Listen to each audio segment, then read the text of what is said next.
Assalamualaikum warahmatullahi wabarakatuh.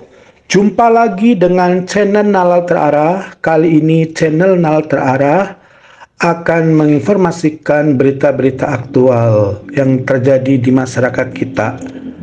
Akhir-akhir ini kita dikejutkan dengan bebasnya seorang Panji Gumilang yang terkena kasus penistaan agama. Beliau bebas tanpa syarat atau bebas murni tanggal 17 bulan Juli hari Rabu kemarin 2024. Panji Gumilang ini adalah telah menjalani hukuman sekitar 1 tahun dengan masa potong tahanan 5 bulan sehingga beliau bebas pada hari Rabu tanggal 17 bulan 7 2024. Nah, sepintas kita akan memberikan satu ilustrasi perjalanan proses kasus penistaan agama oleh Panji Gumilang ini bermula pada tanggal 2023 bulan Juni tahun kemarin, di mana ada sebuah video yang menceritakan atau menggambarkan tentang bercampurnya jamaah perempuan dan laki-laki dalam sholat atau jamaah laki-laki dan perempuan bercampur. Ini dilakukan di Pondok Pesantren Zaitun.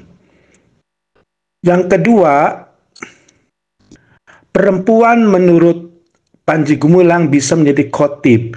Nah, pernyataan seperti ini mendatangkan kegaduhan di masyarakat dan membuat penyimpangan serta gaduh masyarakat, karena yang menjadi imam sholat Jumat atau sholat wajib hanya laki-laki, karena laki-laki sebagai pemimpin.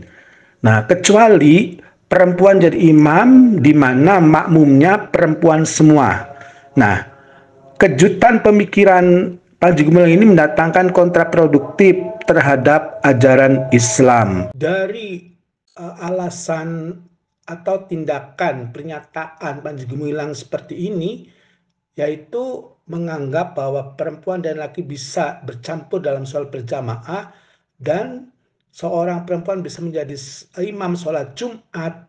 Nah, itu mendatangkan kegaduhan sehingga terjadi demo besar-besaran di Indramayu untuk menggugat pernyataan Panji Gumilang tersebut.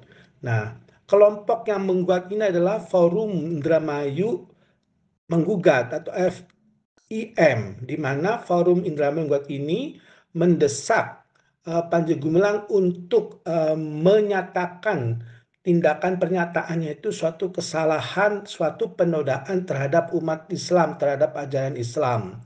Nah, berikutnya dari kegaduhan ini ada forum, yaitu Forum Pembela Pancasila. Itu melaporkan pemikiran penyimpangan Panji Gumilang itu ke Bareskrim Polri pada tahun 2023 di bulan Juni, sehingga dari pelaporan ini berujung pada penjatuhan Panji Gumilang sebagai tersangka, yaitu tersangka dan terdakwa penistaan agama, di mana dalam penistaan agama Panji Gumilang ini menyimpang terhadap pasal 156A KUHP. Isi penyimpangannya itu karena pertama, Panji Gumilang memberikan ajaran menyimpang tentang ajaran Islam. Kedua, Panji Gumilang memberikan atau mengundang membuat gaduh dan permusuhan serta penodaan agama Islam. Nah, dari pijakan ini maka Panji Gumilang dinyatakan bersalah dan divonis setahun. Tapi setelah divonis setahun, karena Panji Gumilang juga diberi pelonggaran remisi selama Idul Fitri, sehingga pada tanggal 17 bulan Juli beberapa hari kemarin 2024 Panji Gumilang dibebaskan tanpa syarat. Nah, pembebasan ini hanya pada kasus penodaan agama atau penistaan agama, karena ada kasus lain yang masih atau sedang diusut oleh Polri, kasus Panji Gumilang tersebut yang berkaitan dengan munculnya kasus penodaan agama. Nah, lalu kita melihat apa setelah Panji Gumilang ini bebas bersyarat, apa yang disikapi kita sebagai Muslim ketika Panji Gumilang telah bebas. Nah, kita sebagai Muslim tentunya harus pertama dalam menyikapi ini, pertama kita tidak boleh mengumbar permusuhan, kebencian. Nah, apalagi beliau seorang Muslim. Nah, seorang Muslim itu bersaudara. Ketika merasa kita bersaudara, maka seolah-olah sebagai satu tubuh. Ketika tubuh kita sakit, maka semuanya merasakan sakit. Nah, begitu juga Panji Gumilang, dia masih tetap menyatakan Muslimnya, seorang Muslim. Dia tidak keluar dari agama Islam, tetap Muslim, sehingga kita harus betul-betul katakanlah tidak mengumbar permusuhan, ya, tidak mengumbar kebencian terhadap beliau. Kedua, sikap yang harus kita terapkan sebagai Muslim menghadapi Panji Gumilang ini, kita kalau bisa kita bersilaturahmi. Nah, baik pribadi maupun kelompok, biar kita yang mengalah dan saling menjaga atau memberikan suatu dialog edukasi kelompok.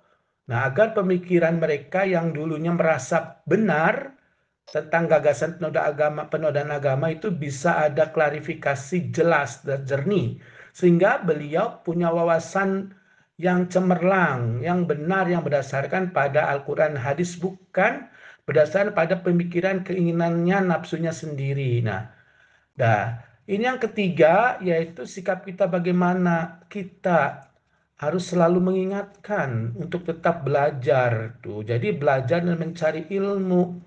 Walaupun Panji Gumilang sudah dianggap senior, tapi harus kita mengingatkan saling belajar, saling mencari ilmu agama. Nah, dengan apa? Dengan mendatangkan berbagai beragam pakar Islam, sehingga ketika ada kesalahan, ketika ada pelencengan terhadap Islam, maka bisa dibenarkan dan tidak terjerumus pada kenistaan agama yang berlanjut. Nah, dari sini bahwa kita perlu mensikapi ini, karena kita sebagai Muslim ketika ada orang yang telah bersalah, walaupun dia tetap, apalagi dia itu tetap Muslim, maka kita tidak boleh bermusuhan atau memusuhi. Tinggal kita menyatakan bahwa harus ke Panji Gumilang itu harus taubat, harus sadar, karena tindakan itu satu sisi adalah tindakan negara yang melanggar undang-undang hukum positif negara Indonesia ini.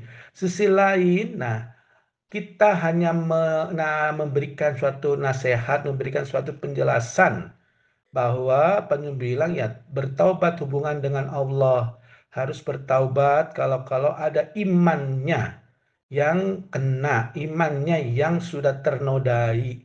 Nah, kalau bisa memang ya hanya Allah yang lebih tahu. Kita Panji bilang selalu mengingatkan pada ajaran Islam yang benar. Nah, inilah sikap-sikap kita sebagai Muslim ketika menghadapi saudara kita yang terkena musibah.